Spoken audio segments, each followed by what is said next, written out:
Muy buenos días. Es un placer y un gusto estar de nueva cuenta con ustedes como cada miércoles. El día de hoy vamos a platicar de un tema muy interesante en el ámbito de la ciberseguridad, que es la gestión de ciberriesgos. La gestión de ciberriesgos es sin duda uno de los pilares fundamentales en la implementación de una estrategia de ciberseguridad. Y qué mejor que poder platicar con un experto de ello, además de un tipazo, el buen Julián, que me voy a permitir a presentarlo el día de hoy. Julián Zamora, él es ingeniero en electrónica y comunicaciones por la Ibero, tiene un MBA por el ITAM, tiene más de 20 años de experiencia en tecnologías de la información, en ciberseguridad, por supuesto. Particularmente se destaca mucho en el gobierno de seguridad de la información, en la gestión de riesgos tecnológicos, gestión de servicios de TI, administración de proyectos de TI, continuidad de negocio, auditoría de tecnologías de la información. Tiene un vastísimo, a la redundancia, currículum en esta materia. Julián se ha desempeñado como consultor senior de ciberseguridad, ha sido country manager en México para una de las empresas más importantes en temas de ciberinteligencia como Cyberint, ha sido subdirector de riesgos y CISO en la nueva bolsa de valores Viva, fue Client Security Manager en Atos Global Delivery Center México, gerente de infraestructura y servicios usuarios en Pemex Internacional, y además tiene una vasta experiencia académica, por ejemplo, es catedrático, es coordinador del Diplomado de Ciberseguridad en la Universidad Iberoamericana, entre otros. Tiene muchas certificaciones relacionadas con la industria, entonces tenemos un gran expositor, además de, insisto, una persona que estimamos mucho aquí, un buen amigo de Capa 8. Julián, ¿cómo estás? Bienvenido. Buenos días, muchas gracias Juan Pablo, muchas gracias Ana. Bueno, pues te agradezco la bienvenida. La intención de la sesión es, bueno, platicarles un poco del tema de la gestión de ciberriesgos a través de un caso práctico. Como, sin más preámbulo, te agradezco la presentación y, bueno, las odas, ¿no? Muchas gracias. Entonces, sin más preámbulo, entremos a cuál es el objetivo de nuestra sesión. Platicaremos sobre uno de los pilares, como bien lo comentaste, Juan Pablo, de la ciberseguridad, lo que es el tema de la gestión de ciberriesgos. Lo haremos desde un punto de vista táctico, a través de un caso práctico, ¿no? Entonces, la agenda que vamos a llevar el día de hoy es sencilla, una breve introducción, nos enfocaremos en el caso de uso y llegaremos a una conclusión. Entonces, empezando con nuestro primer tema, la introducción. Entonces, lo primero que hay que tomar en cuenta para iniciar un proceso de gestión de ciberriesgos es identificar qué es lo más importante para nuestra organización. Entonces, planteemos el escenario donde, sin lugar a duda, todo aquello que genere ingresos para la organización, aquello que da origen a su razón de ser, pues es algo que tenemos que proteger. En segundo lugar, todos aquellos bienes o servicios a través de los cuales la organización consigue sus objetivos, trabaja para conseguir sus objetivos. Y en tercer lugar sería la información de la empresa, ¿no? La de sus empleados, de sus clientes y de todos aquellos de toda aquella información que tenga bajo su custodia, ¿no? Que puede ser de terceros y que le sirve sin lugar a duda para todo lo que es la toma de decisiones, para establecer desarrollar algún plan de negocio, pues para perfilar clientes, para perfilar productos, para perfilar servicios. Y también está sin lugar a duda, toda aquella que por regulación tenga obligación de cuidar, ¿no? Digamos, específicamente en México o en Europa, sabemos que es GDPR y por ejemplo, en el caso de México, pues tenemos la Ley Federal de Protección de Datos Personales en posesión de particulares o de sujetos obligados, ¿no? Estos dos tipos de leyes. Entonces, bueno, pues tenemos estos tres, digamos, vamos a mencionar como activos importantes de la organización que tiene que cuidar, y pues nos preocupamos por cómo se podrían ver afectados. Estos tres tipos de activos se ven inmersos, sin lugar a duda, dentro de los procesos de negocio. Ya sea que los faciliten los procesos, ya sea como entrada o como resultado de uno más de estos, ¿no? Hoy en día, por ejemplo, muchos de los procesos pues, pueden estar automatizados. Puede estar automatizado a través de aplicativos, de servicios, de sistemas, de infraestructura tecnológica, ¿no? De bases de datos. Es decir, son entradas y salidas, procesos, están interconectados de manera de manera constante, la información fluye, los datos fluyen, entradas y salidas fluyen, ¿no? ¿Y a qué pueden estar expuestos, ¿no? Este tipo de nuestros procesos, nuestros servicios, nuestros activos de información? Pues aquí planteamos 3 ejemplos.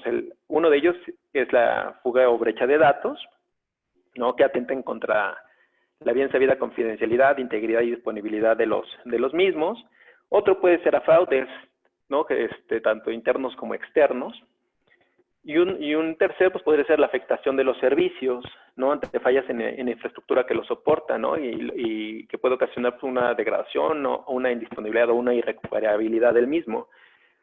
Entonces, planteando estos tres escenarios, nosotros, digamos, como responsables de un área de ciberseguridad o como responsables de proteger la organización, pues, ¿qué es lo que deberíamos de hacer? ¿No? ¿Qué es lo que deberíamos de plantear? Pues que lo más sencillo es decir, pues no la reguemos, ¿no? Es lo más sencillo, o sea, pero sabemos que esto es imposible porque estaríamos confiando en que la gente, los sistemas, los clientes harían las cosas de la manera en como pensamos y con el mayor de los cuidados, atendiendo a la confianza que le tenemos. Pero pues eso es, la verdad es que es apostar para perder, ¿no? O sea, no, es difícil que inclusive por errores involuntarios la gente no afecta algo de nuestros servicios, de nuestros productos o de nuestros ingresos. Entonces, son muchos los retos que tiene la organización para cuidarse. Pues veamos qué es lo que podemos hacer. Para ello entramos en un caso de uso. Imaginémonos una acción cotidiana, ¿no? Específicamente en medio de esta pandemia, ¿no? ¿Cuántos de nosotros nos hemos visto en medio de trabajando desde casa o en la oficina? Pues pedimos, se nos antoja algo de comer y pues entramos a nuestro aplicativo, hacemos la solicitud de nuestro menú, vemos cuál es hacemos un pedido, ¿no? El proveedor del servicio integra el pedido, nos lo hace llegar unos minutos después, y ya listo, tenemos nuestro producto y servicio atendido en tiempo informal como hubiéramos querido. Es un proceso muy sencillo, ¿no? Ahora, bueno, ¿qué ocurre si nos ponemos desde el lado del proveedor de este servicio, ¿no? El dueño de este aplicativo. Entonces, acuérdense qué es lo que tenemos que proteger, ¿no? Entonces, son 3 las cosas que tenemos que proteger. Primero, los ingresos, nuestros servicios y nuestra información. Entonces, tomando en cuenta esto, lo que vamos a empezar a hacer es plantear una serie de escenarios. Vayámonos al primer escenario. El escenario atenta contra nuestra información, ¿no? Contra la información. No perdamos de vista el escenario. ¿A qué está expuesta la información de nuestros clientes, no? Pues uno puede ser la extracción masiva por parte del personal, ¿no? Información donde posiblemente vengan datos, tarjetas de crédito, direcciones, teléfonos. Otro escenario posible es que algún interno tenga un acceso no autorizado a la infraestructura o a los sistemas, a los datos, a la información, y genera algún cambio no autorizado, o ya sea de manera por un error o a propósito, ¿no? Este es otro escenario que pudiéramos tener. Bueno, tercero, pues, ¿qué ocurre con un ataque? Imagínense un ataque lógico desde el exterior que pudiera afectar a la información, o igual un inadecuado manejo por parte de nuestros empleados o algún fallo en un proceso de consulta, procesamiento o almacenamiento de información, ¿no?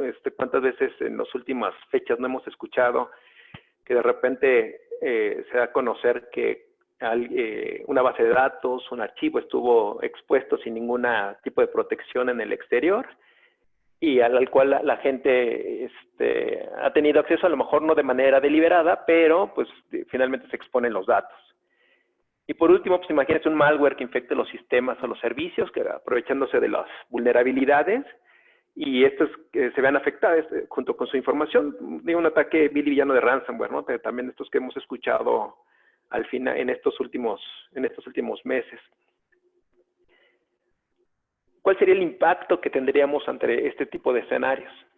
Pues de entrada, así tal cual, una fuga o brecha de datos que pudiera comprometer la información de nuestros clientes.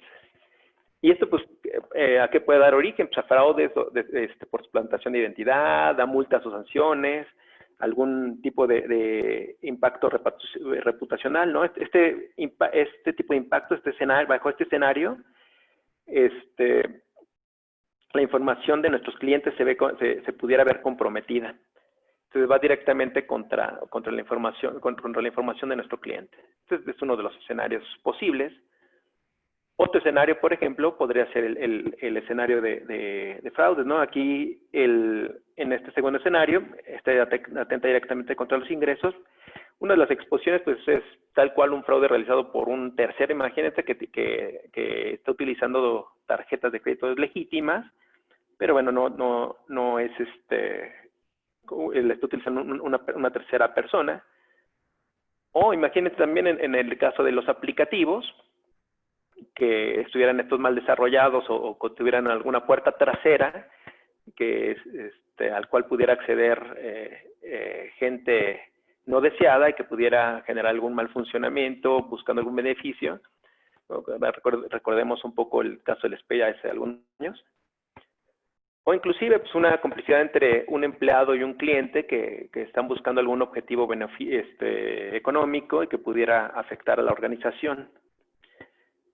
Bajo este escenario, el impacto es directo contra los ingresos y la reputación de la organización. Imagínate, si te enteras que en tal organización el uso del aplicativo no es seguro, pues el impacto reputacional que puede tener al respecto.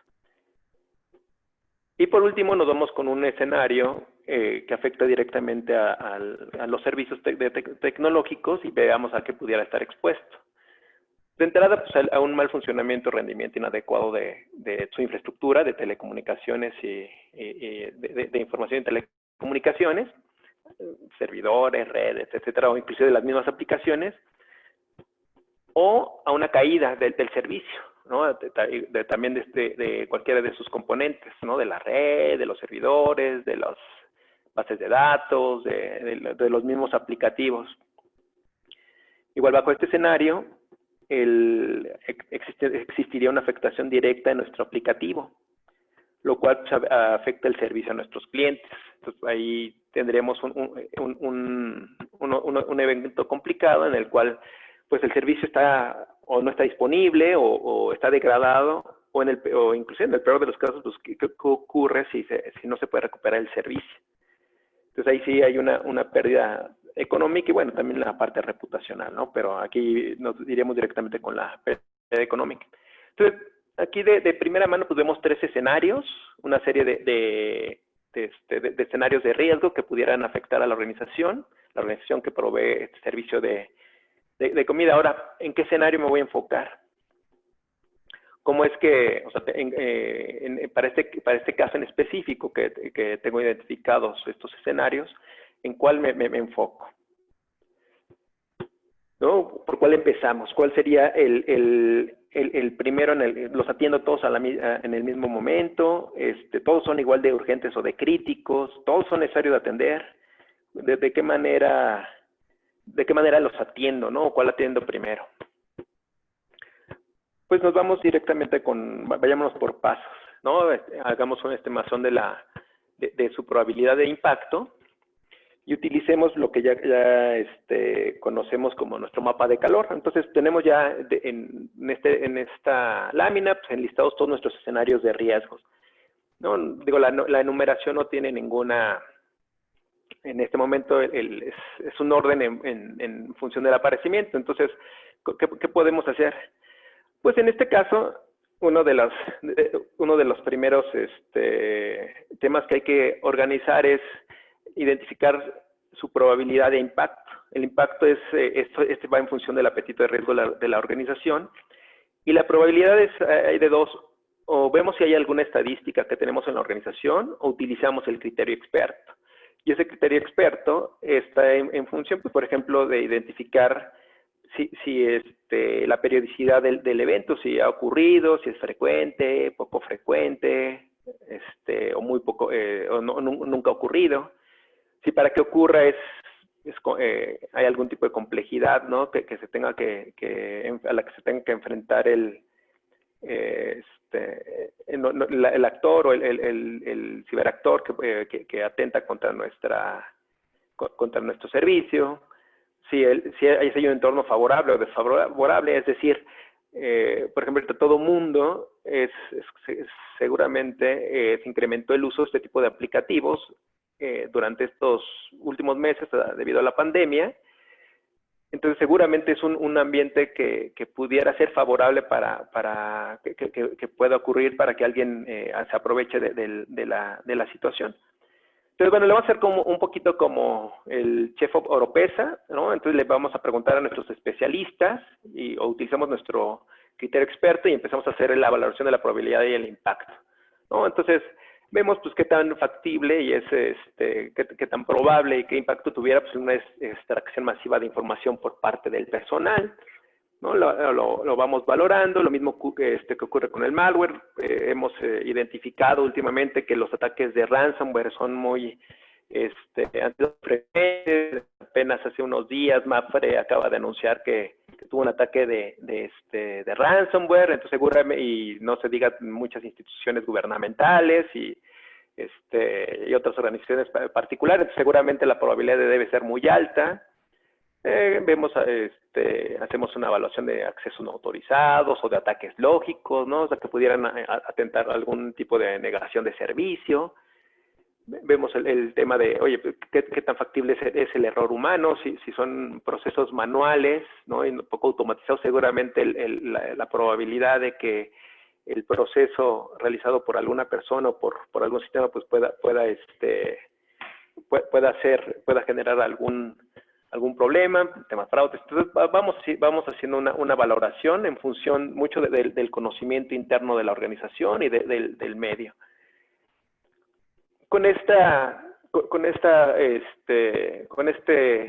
Esta serie de valores, la probabilidad del impacto, pues los vamos mapeando dentro de nuestra matriz de calor y vamos viendo pues en qué sector, en qué parte van cayendo estos incidentes, ¿no? Entonces, dada esta evaluación que hacemos a criterio experto con base en la información que tenemos, identificamos pues ya cuáles son los principales escenarios de riesgo que tenemos que atender, ¿no? Para este caso podemos decir, oye, en función de los recursos que tenemos en la organización, pues nos primeros 4 escenarios de riesgo, que son los más probables, son los que más impacto pudieran tener para la organización. Y bueno, pues seguimos con nuestro siguiente paso, ¿no? Ya tenemos listos nuestros escenarios de riesgo, en los que nos vamos a enfocar.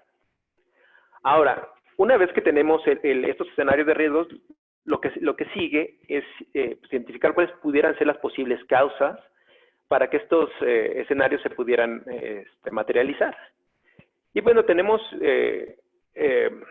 podemos encontrar entre estas posibles causas desde temas de obsolescencia tecnológica, defectos, errores, pues seguramente muchas ausencias o fallas en procesos típicos de TI, ¿no? Que están relacionados con IT, ¿no? Todo lo que es gestión de inventarios, gestión de cambios, capacidades, vulnerabilidades, incidentes o problemas, o de recuperación ante desastres, errores accidentales o acciones malintencionadas, o fallas en los procesos de mantenimiento de infraestructura. Entonces, igual también esta serie de posibles causas las vamos identificando con nuestros especialistas. Lo vamos viendo también. Hay librerías que se pueden identificar, este tipo de librerías se pueden, de escenarios y posibles causas se pueden identificar o las podemos obtener desde en internet, y vamos viendo de ellas, pues, o sea, por ejemplo, para el tema de fallas o caída de riesgos, ¿cuáles de estos escenarios, cuáles serían sus posibles causas? Igual vamos seleccionando aquellos que podemos identificar que dan origen a estos escenarios, los vamos agrupando, y bueno, de esa manera vemos son qué tan recurrentes son dentro de nuestros escenarios de riesgo, y pudiéramos empezar a atender también aquellas en donde confluye uno o más de estos escenarios de riesgo. Ahora, una vez que ya tenemos identificados cuáles son las posibles causas, entonces ahí sí ya empezamos a identificar pues cuáles son los activos de información bajo los cuales que se pudieran ver afectados. Nuestro siguiente paso sería a través o sea, cómo mitigar esos riesgos, ¿no? Y eso sabemos que es a través de los controles. Identificamos qué tipos de controles pudiéramos tener, son controles disuasivos, preventivos, detectivos o correctivos. Ya sabemos o tenemos idea de para qué son cada uno de ellos.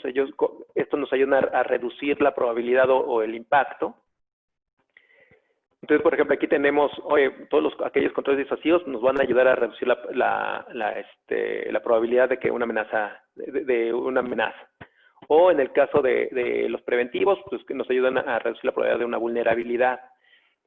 En caso de los detectivos, nos ayuda también con nos ayuda a disparar los controles preventivos o correctivos, los cuales nos ayudan a reducir el impacto, ¿no? de que se materialicen los riesgos. Entonces, tenemos una serie de factores que vamos identificando. En este caso, para los controles vemos cuáles son los controles más, o sea, que más nos conviene utilizar.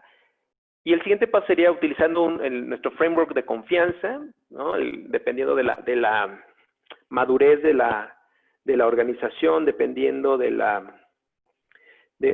experiencia que la organización tenga en el manejo de este tipo de frameworks, pues podemos irnos por los muy básicos, como es en el caso de los syscontrols, que nada más nos presentan 20 tipos de controles, o nos vamos ya con estándares un poquito más elaborados, como es el caso de la 27001, que tenemos 114 controles, y de estos controles, seleccionamos aquellos que sabemos que pudieran ir a apoyarnos a atender las causas de nuestros escenarios de riesgos, como son, por ejemplo, la parte de obsolescencias tecnológicas o defectos en la infraestructura de las TICs y de las aplicaciones, o los errores de construcción. Entonces tenemos, si recordamos, había dentro de nuestras causas, manejamos temas de inventario tecnológico, o sea, para conocer de entrada los activos de información que están asociados a nuestros servicios, ¿no? Entonces tenemos dentro de los básicos, por ejemplo, el tema de control de inventarios, tanto de activos como de infraestructura como de software, la gestión de vulnerabilidades, ¿no? La configuración segura o el hardening de lo que sería infraestructuras tecnológicas, todo lo que es monitoreo y análisis de los logs, defensas contra el malware, protección de puertos, configuración segura de dispositivos de seguridad como son firewalls o IPS, IDS, o defensa de perímetro. Igual viene la parte de la aplicación, protección en los aplicativos software o procesos de gestión de incidentes y problemas, o inclusive pruebas de penetración, ¿no? Entonces esto, por ejemplo, para el caso de los syscontrols. En el caso de 27001 identificamos aquellos dominios que están más relacionados con nuestras causas de riesgo, por ejemplo, A12, 13 y 14, que están relacionados con la operaciones seguras o comunicaciones seguras, o todo el tema de adquisición y desarrollo y mantenimiento de los sistemas, o también el proceso de gestión de incidentes. Entonces, ahí sí podemos tomar como base para la selección de controles para aquellos marcos en los cuales nos sintamos con mucha más confianza que conozcamos a profundidad. Una vez que tenemos ya seleccionados aquellos controles que pudieran servirnos para minimizar estos riesgos, ya sea para reducir su probabilidad o su impacto, ¿cuáles serían los siguientes pasos? Bueno, primero asignamos lo siguiente es asignar responsabilidades hacia esos riesgos, ¿no? Alguien tiene que ser responsable de atenderlos. Un trabajo completo incluye el darle paternidad a la atención de esos riesgos, porque si no, bueno, quedan en letra muerta. Una vez que tenemos identificado el control, el responsable, definimos nuestro plan de tratamiento de riesgo, y en el cual tendría que entrar en un proceso de mejora continua, con el bien conocido ciclo de Deming, donde está la planeación, la ejecución, la revisión y la corrección de esas desviaciones. Ahí es donde entraría nuestra implementación de controles, verificación que verificamos que realmente estén reduciendo la probabilidad del impacto de nuestros riesgos, ¿no? Ya todo esto lo bajamos a un plan, y bueno, pues no queda más que ponernos a trabajar, ¿no? Que implementarlo y llevarlo y ejecutar ese plan. Ahora, vamos a resumir, ¿no? Esto que acabamos de revisar, pues, ¿cuáles son los pasos que debemos que seguir? Pues el primero, ¿qué es lo que más le duele a la empresa? Para nuestro caso, identificamos cuáles son los principales dolores que podría tener. Una pérdida en sus ingresos, una pérdida de sus servicios, o una pérdida de la información. El segundo paso sería, oye, ¿qué escenarios de ciberriesgos identificamos para esto que más le duele a la organización? Seguimos con la priorización en función de la probabilidad del impacto. Identificamos cuáles son las causas, seleccionamos controles y los implementamos. Esto es en reducidas cuentas nuestro proceso de gestión de ciberriesgos bajo un escenario completamente táctico. Es decir, definimos un servicio que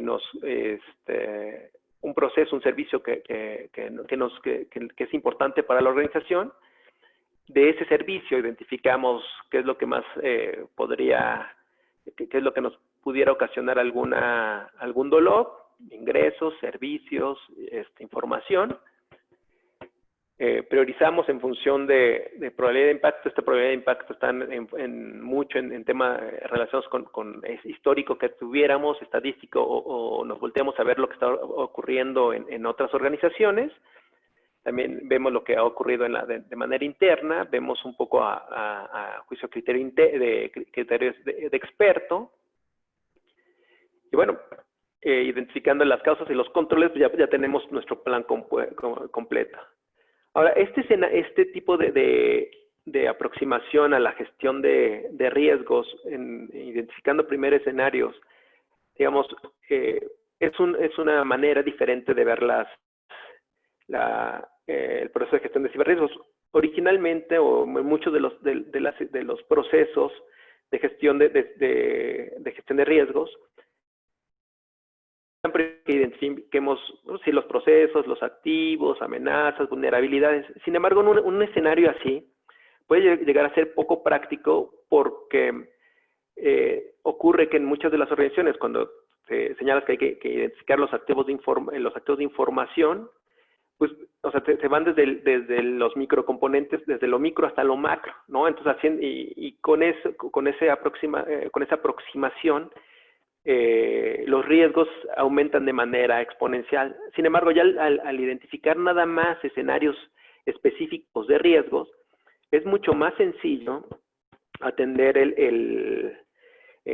atender aquellos en los que vemos que haya más probabilidad que es mucho más factible que ocurran dentro de la organización, haciéndolo un poquito más sencillo el proceso de gestión de ciberriesgos. Con esto, de manera rápida, pues llegamos llego a una conclusión, llego a la conclusión de la presentación. poniendo foco en los siguientes puntos. Independientemente del tipo de metodología que decidamos utilizar, ya sea a través de identificar escenarios y de ahí ir desmembrando los elementos que conforman esos escenarios, o que nos vayamos desde el proceso tradicional de identificar activos, amenazas, vulnerabilidades, probabilidades e impactos. Lo mejor que podemos hacer es evaluarle en función de los siguientes puntos, ¿no? O sea, es útil, o sea,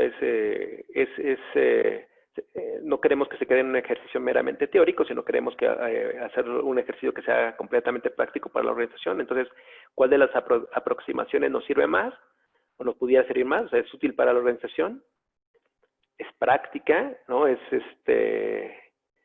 No es muy elaborada, es algo que se puede llevar a cabo día con día y que cualquiera pudiera realizar y que nos arroja resultados que sean, además de resultados que se pudieran validar, que sean consistentes en la medida de que va pasando el tiempo, y que obviamente los resultados que nos arroje esa metodología pues sea defendible, ¿no? Que podamos defenderlo ante la gente, primero a quien les vamos a asignar esos riesgos, y después pues, obviamente ante aquellos que toman la decisión de invertir o no en este tipo, en la implementación de estas salvaguardas o controles.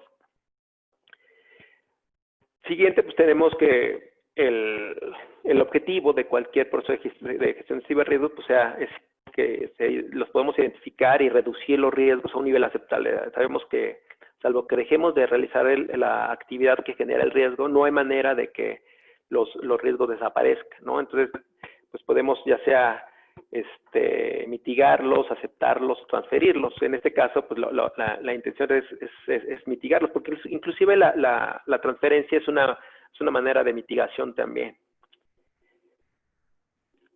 Obviamente, una de las cosas más importantes de la gestión de ciberriesgos es que nos ayude a alcanzar los objetivos de la organización, ¿no? Este proceso nos ayude a que la organización pueda conseguir aquello para lo que fue desarrollado, para aquello para lo que existe. Y eso se logra indudablemente a través de una buena estrategia de ciberseguridad y por ende de un buen proceso de gestión de ciberriesgos. Y por otro lado, pues bueno, sabemos que este es un proceso que los riesgos van evolucionando, ninguna organización es fija, hay cambios en el entorno, dentro de la organización, ¿no? Imagínense todas las organizaciones a principio de este año, cuando están estableciendo qué era lo que iban a hacer a lo largo de estos 12 meses, pues la visión que tenía, ¿no? Entonces, el hecho de entrar a una fase de contingencia debido a la pandemia, seguramente cambió todo lo que tenía la organización pensado hacer y la manera en cómo iba a operar, mucho más digital de cómo era. Y esto pues, obviamente introdujo muchos cambios dentro de la organización, desde habilitar los canales para que la gente pudiera elaborar de la manera remota.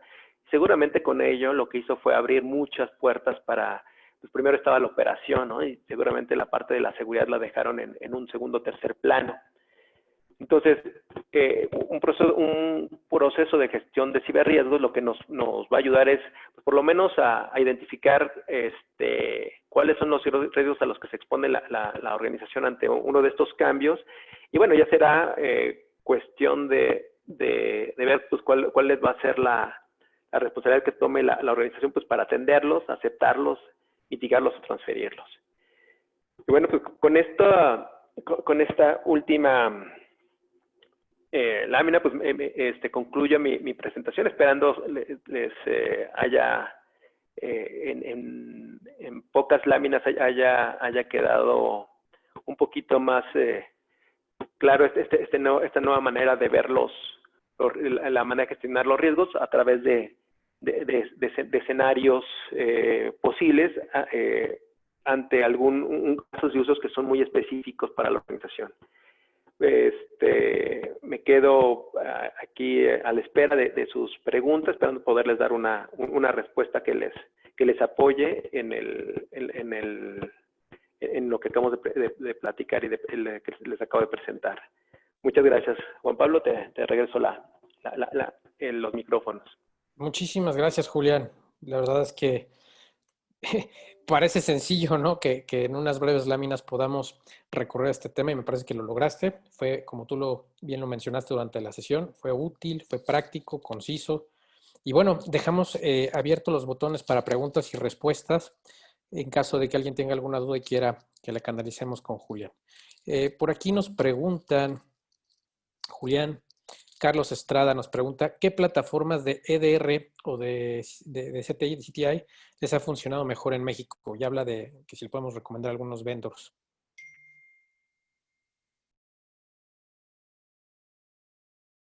Bueno, en el caso de plataformas, es que hay varias y la verdad es que mi idea es ser agnóstico en estos productos. O sea, la verdad es que cualquiera que utilicen, siempre y cuando tengan definida bien una metodología de gestión de riesgos y puedan identificar bien todos los elementos que los componen, o sea, cualquiera sirve. O sea, puedo yo mencionar la que más conozco, pero no quisiera, entonces hay una desarrollada por una compañía que tiene 3 letras, y la última es A. Esa es bueno, pero no quisiera, digamos, hablar por una marca. Yo digo que primero va el proceso y después va la herramienta. Entonces, mientras tengas bien definido el alcance que quieras, utilizar y que sea bueno para la organización, la herramienta es lo de menos, ¿no? Primero va el proceso y después va la herramienta. Sí, o mira, de hecho Carlos nos solicita en reorientar la pregunta, nos pregunta si podemos brindarle algunos ejemplos de EDR o CTI que hayas probado y con los cuales hayas tenido pues cierta experiencia, Julián.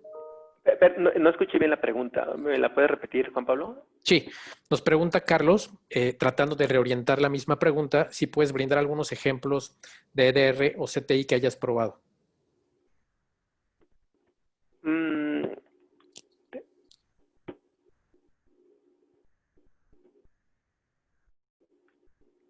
Algunos ejemplos de EDR o CTI, ¿escuché bien? Correcto, sí. Sí, yo creo que se refiere, Carlos, a las plataformas o soluciones sin que te comprometas, porque entiendo que puede ser una pregunta que en tu posición puede ser un poquito difícil, pues a lo mejor alguna de las soluciones que hayas tú evaluado o probado y que te hayan funcionado. Si quieres, mira, te propongo lo siguiente. O sea, en verdad, no te trato de no hablar de marcas. Si que esa pregunta, o sea, si me la dije por correo, se la puedo contestar, digamos, como para no generar una tendencia sobre alguna marca o algún proveedor en específico. Si quieres, esa la podemos platicar en persona, bueno, me pueden encontrar en LinkedIn y ahí sí, o a mi correo, y ahí sí les puedo mandar la información de lo que he manejado, sobre todo porque como nosotros como especialistas en consultores de ciberseguridad, lo que hacemos, más que hablar sobre una herramienta, sobre un producto en específico, lo que nos enfocamos mucho es identificar escenarios.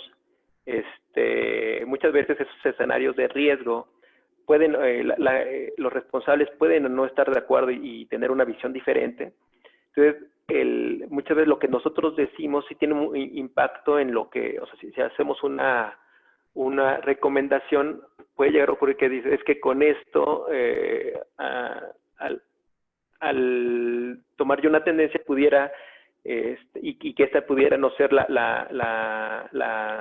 correcta, porque somos factibles a fallos, pues pudiera venir un reclamo, digamos, o una mala toma de decisiones. Entonces, si quiere hablar específicamente de herramientas, preferiría mejor dejarlo a título personal, y si quieres eso lo podemos ver ya sea a través de mi LinkedIn o en un correo electrónico. Sí, por supuesto, no. Y yo coincido contigo, o sea, el objetivo, sobre todo conociendo tu experiencia, Julián, es siempre buscar analizar el caso en función del proceso, de la tecnología, de la necesidad que se requiera solventar, pues es que una solución puede ser más apta que otra, ¿no? Tal vez, Carlos, si me permites, una referencia pudiera ser que asistieras al cuadrante de Gartner y sobre esas soluciones que nosotros trabajamos con ellas, tampoco sin afán de orientar la respuesta hacia alguna de ellas, pero me parece que ahí se pueden destacar muy bien las características y de la misma manera, en caso de que necesites alguna orientación en ese sentido, pues estamos a tus órdenes ahí en el correo de contacto @capa8.com. Julián, nos pregunta Juan Carlos Cruz. Buen día, mi pregunta de lo visto en la presentación es, ¿dónde puedo basar los KRIs para ciberseguridad o cómo puedo diseñar alguno? Ok, por ejemplo, en el caso vamos en el caso de uso específico, ¿no? Este caso de uso específico de este aplicativo este caso de uso específico que vimos de la aplicación de alimentos, por ejemplo, ahí el KRI tú lo puedes empezar a desarrollar desde el momento en el que empiezas a estudiar el proceso, ¿no? El proceso ¿cuál es? Para que tu aplicativo entregue ese servicio, hay una serie de procesos de manera interna que lo soportan. Entonces, por ejemplo, un KRI, un indicador de riesgo podría ser, oye, ¿cuántas, vamos a suponer que ya ha sido, ya has tenido alguna deficiencia en la entrega de servicios por obsolescencia tecnológica? Y a lo mejor que esta caída vamos a hablar de la falta de algún parche o inclusive que alguna contaminación para algún malware que le pegó al servicio. Okay. Este KRI ahí lo puedes empezar a definir desde, oye, a ver, ¿cuántas veces este servicio se ha caído por ejemplo, por un ataque de algún malware, ¿no? ¿Cuál sería el valor que empezarías tú a definir, o los thresholds, los márgenes, o los márgenes que para ti serían preocupantes? En teoría, si no puedes operar con infraestructura que vigente porque tienes algún sistema legado, o utilizas a lo mejor o tienes problemas con temas de licenciamiento, entonces, o sea, que eso te ocurra de manera frecuente, o sea, podría servirte como un indicador para señalar, oye, para señalar a la alta dirección, oye, o sea, nos está ocurriendo con mucha frecuencia, que estamos llegando estamos superando ese indicador de riesgo, y esto nos puede ayudar a gestionar un cambio en la gerencia. Ahora, estos KRIs, o sea, desde el momento en el que tú defines los procesos y estás analizando los escenarios de riesgos dentro del proceso, tú ahí los puedes empezar a definir. Hoy tú seleccionarás, pues, por ejemplo, para este tipo, caso de uso que usamos, oye, a ver, pues, por ejemplo, ¿cuántas veces se ha consumado un fraude? ¿Cuántas veces la infraestructura se ha caído? ¿Cuántas veces has tenido alguna brecha de información? Entonces, ahí ese sería el momento adecuado para señalarlos, porque sí, o sea, digo, este fue un caso muy específico y, digamos, una manera muy práctica de identificar los escenarios de riesgo. Sin embargo, claro, faltan elementos como, bueno, el apetito de riesgo, la definición de los KRIs. También hay que ver indicadores en el tema de controles, ¿no? Ver cuál es tu riesgo inicial y cuál es el riesgo residual que tienes, y si ese riesgo residual es el que quieres manejar, o tienes que volverlo o quieres reducirlo más. Entonces, desde el momento del análisis de los procesos, desde ese momento puedes empezar a definir tus KRIs. Perfecto, Julián. La siguiente pregunta, Luis Guillermo Ávila te pregunta, ¿cómo podemos valorar los activos de la información? ¿Hay alguna metodología? Sí, por ejemplo, en este caso, estamos, en el mismo caso del manejo de escenarios. Por ejemplo, para el aplicativo de la comida, ¿no? Tú sabes, ya identificaste que ese es el proceso que vas a analizar. Ahora, tú lo que tienes que ir haciendo es identificar dentro de ese servicio todos los activos de información, o sea, seguramente desde el WAF, bueno, desde el web server, la application server, la base de datos, todos ellos, todos esos elementos los vas identificando como parte de tu proceso perdón, de tu proceso que te duele. Y de la misma manera, o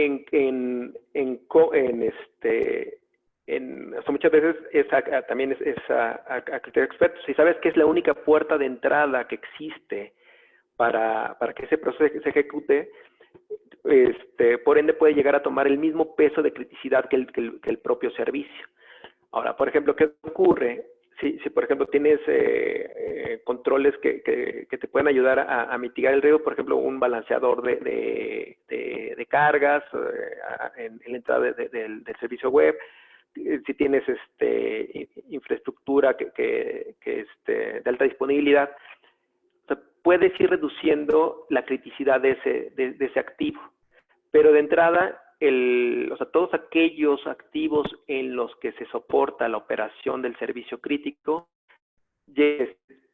pueden llegar a obtener, o inclusive llegan a tener el mismo peso en términos de criticidad que el proceso que lo está soportando. Excelente, Julián. Roberto Ponce te felicita, te comenta que Gracias. hiciste una muy buena exposición y nos pregunta si conoces de recursos que nos ayuden a identificar riesgos, vulnerabilidades, amenazas a los que estamos expuestos en el ciberespacio.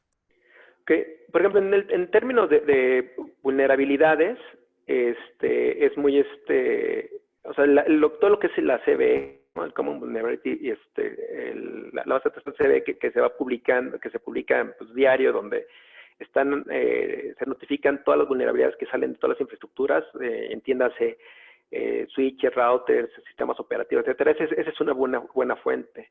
En el caso es amenazas, vulnerabilidades, ¿y cuál era el otro, perdón? Amenazas, vulnerabilidades. Vulnerabilidades, riesgos. Riesgos. Por ejemplo, en el caso de riesgos y amenazas, la verdad es que podemos utilizar dos cosas. Uno es los servicios de inteligencia, todo lo que es el threat hunting. Esos nos ayudan a identificar lo que está ocurriendo.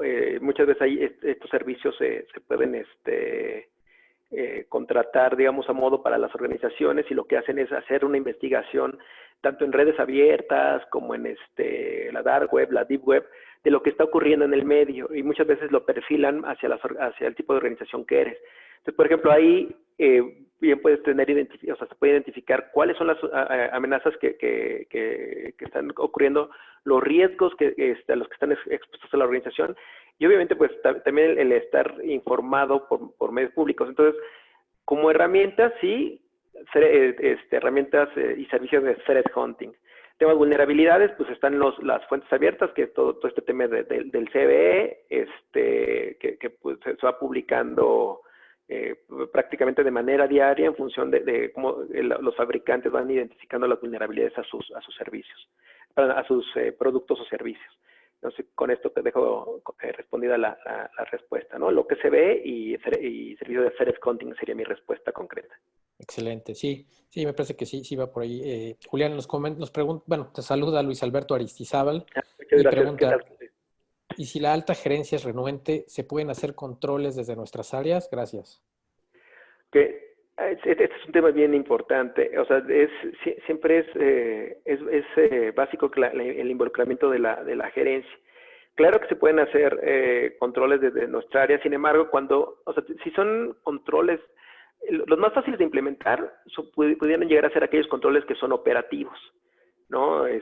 Aquellos en los que no se requiere inversión, entonces a lo mejor sí se pudieran llevar de manera interna, desde temas tan sencillos como una adecuada gestión de las vulnerabilidades, ¿no? Que a lo mejor, digo, hay herramientas que nos ayudan a hacerlo de manera automática, pero, por ejemplo, digo, en el peor de los casos tienes a una persona, a un responsable con un checklist y te dice, oye, pues todos los días estoy corriendo algún proceso de vulnerability management, no sé, hay compañías que tienen sus propias herramientas y que si tienes el licenciamiento del sistema operativo las puedes correr, o también habrá algunas que open source.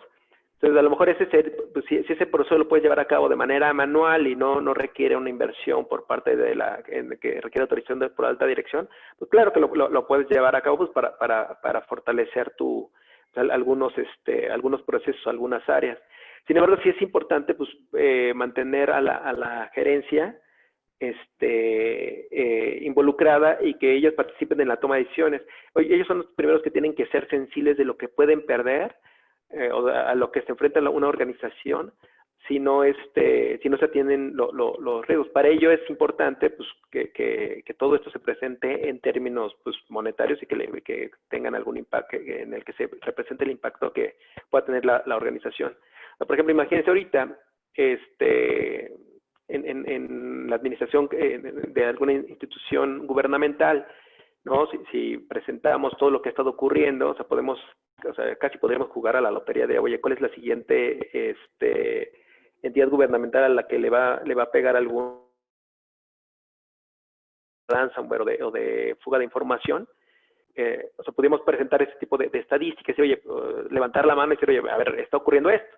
Ya si el responsable no se tiene, bueno, por lo menos levantamos la mano. Y si hay algo que podemos ir haciendo de nuestro lado en términos a lo mejor operativos, lo vamos haciendo, ¿no? Pero por lo menos sí ser consciente, sí es importante ser consciente de la alta dirección. Adelante. Excelente, Julián. Nos pregunta un espectador anónimo, cuando no tenemos acceso a toda la información, ¿cuál sería una buena forma de identificar los activos? Cuando no tenemos... ¿A qué se refiere con, nada más para calificar, a toda la información? Es que, por ejemplo, ahí cuando no tenemos acceso a toda la información, es que no sé a qué se refiere con toda la información. Yo creo que si nos pueden ayudar por aquí a actualizarnos la pregunta, se los agradeceríamos a quien nos hizo favor de compartirla, pero me parece que la pregunta va más en el sentido de si no tenemos un inventario de activos, ¿cómo pudiéramos poder tener esta identificación de ellos? Ok. Si se refiere a los activos, a los activos de información, es eso. Yo no sé si para todos los que no, estamos enfocados en la parte de riesgos tecnológicos, o sea, el tener un inventario de activos de información es vital. Ahora, sí ocurre en muchas organizaciones que no está actualizado. Pero también ocurre que en muchas organizaciones, pues, si no tienes un inventario activo de información, pues te vas con normalmente lo que empiezas a hacer es levantar levantas un cuestionario con los responsables en producción de la infraestructura para, pues, más vale tarde que nunca de, oye, a ver, ocurrió puede ocurrir este evento, pues le preguntas al responsable de redes, al responsable de servidores, oye, por este flujo de información, ¿por dónde pasa? ¿No? Ese es, digamos, sería como el segundo, o sea, si no tienes el inventario de activos actualizado, pues lo segundo es preguntarle a los responsables de ellos, ¿no? Seguramente en todas las organizaciones habrá alguien, cabezas responsables de las infraestructuras, a lo mejor segmentado por áreas, redes, procesamiento, bases de datos, aplicativos, y pues preguntar, así literal, pues levantar el cuestionamiento de, a ver, mi aplicación esta de pedidos de alimentos, pues por dónde pasar, quién es responsable, cómo se publica, a ver, quién es el responsable de esa infraestructura, dónde se publica, por dónde pasan las comunicaciones, ¿no? Entonces, sería como un approach que se puede tomar, ¿no? No es el más eficiente, pero bueno. De acuerdo, Julián. Nos pregunta, por aquí, excelente. Por aquí nos pregunta Luis Alberto, ¿cómo articularlas con la organización? Me parece que, no sé si podemos encadenarla con la pregunta anterior, porque si no nos queda un poco fuera de contexto. Y aprovecho para preguntar también sobre Alma Laura González. Nos pregunta que nunca había escuchado sobre controles disuasivos, que si por favor puedes darle ejemplos de controles disuasivos, preventivos, correctivos y detectivos para identificar las diferencias entre cada uno. Sí, claro. O sea, por ejemplo, un o sea, digo, como su nombre lo dice, digo, está mal cuando la definición se utiliza para definir al objeto. Disuasivos es que disuade, ¿no? Por ejemplo, vámonos a un ejemplo en seguridad física.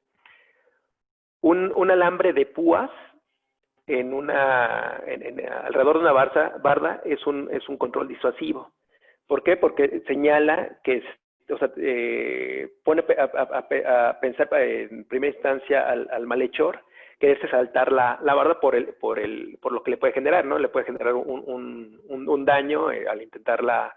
Entonces, tratan de disuadir. Lo mismo ocurre con una cámara, con un circuito de cerro de televisión. Eso, por ejemplo, sería tratan de disuadir.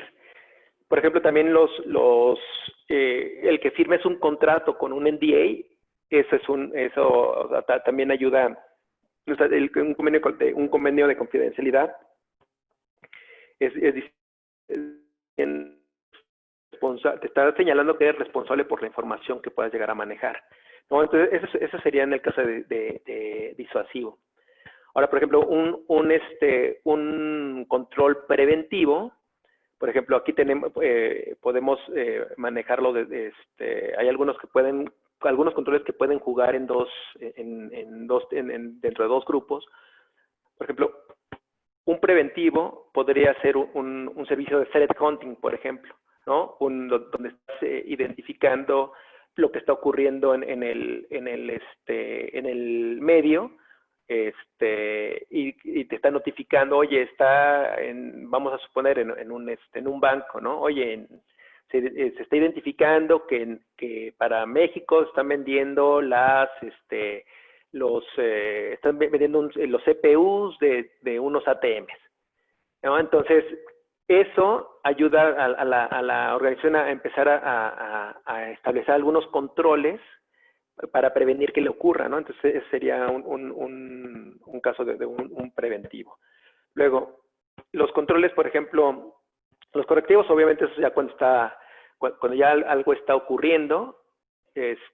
Por ejemplo, un anti-malware, ese es un anti-malware, o por ejemplo, un proceso de gestión de incidentes. Ese es correctivo, eso está identificando en ese momento lo que está ocurriendo y lo está corrigiendo. Por ejemplo, en el caso de un incidente, pues ya se levantan todas las actividades que se tengan que generar para contener y atender el incidente, o sea, es porque está ocurriendo en ese momento. Lo mismo pasa, por ejemplo, con un anti-malware que está identificando, sobre todo estos que son los de esta última generación, que va identifica un ataque, y en ese momento va actuando de tal manera que va cerrando el paso a la infección. Y, por ejemplo, el detectivo, pues, por ejemplo, los IDS son detectivos. Igual también en el caso de seguridad física, una cámara también es detectiva, y, por ejemplo, una cámara puede funcionar tanto como disuasivo como detectivo. Entonces, no sé si con esto quede respondida la pregunta de Alma Laura. Sí, me parece que sí, Julián. Y bueno, ya estamos sobre tiempo. Hay todavía algunas preguntas. Agradecemos mucho el interés que todos los participantes han tenido hacia este webinar. Es sin duda, pues, una evidencia pues, del buen trabajo y de la buena exposición que diste, Julián. Por supuesto, si estas dudas trataremos de contestarlas, y nos hacen favor de canalizarlas a través del correo electrónico contacto@capa8.com. Con mucho gusto estaremos devolviéndolas a la brevedad. Julián, no me resta más que agradecer muchísimo tu apoyo, tu atención. Fue una excelente exposición, y me parece que dejaste ahí el apetito para la segunda parte. No sé qué opines. Sí, no, por supuesto, yo encantado. A lo mejor pudiéramos enfocarnos más en temas de definición de KRIs o de apetito de riesgo, por supuesto, y podemos ir cerrando algunos temas y atendiendo otros que a lo mejor quedaron abiertos con esta exposición. Correcto, sí, te lo agradeceremos mucho. Y bueno, no me resta más que agradecerles nuevamente e invitarlos a que nos acompañen en el siguiente webinar, donde estaremos hablando de seguridad de banca digital, también con un gran expositor como lo es Rogelio Nava. Será el 26, el próximo miércoles 26 a las 10 de la mañana. En el chat está el link para que puedan registrarse y de cualquier manera lo estaremos publicando en nuestras redes sociales y a través de correo electrónico para las personas que nos han hecho favor de contactar. Muchísimas gracias a todos, que tengan un excelente miércoles y nos estamos escuchando la siguiente semana. Gracias, Julián. Hasta Muchas luego. gracias. Hasta luego.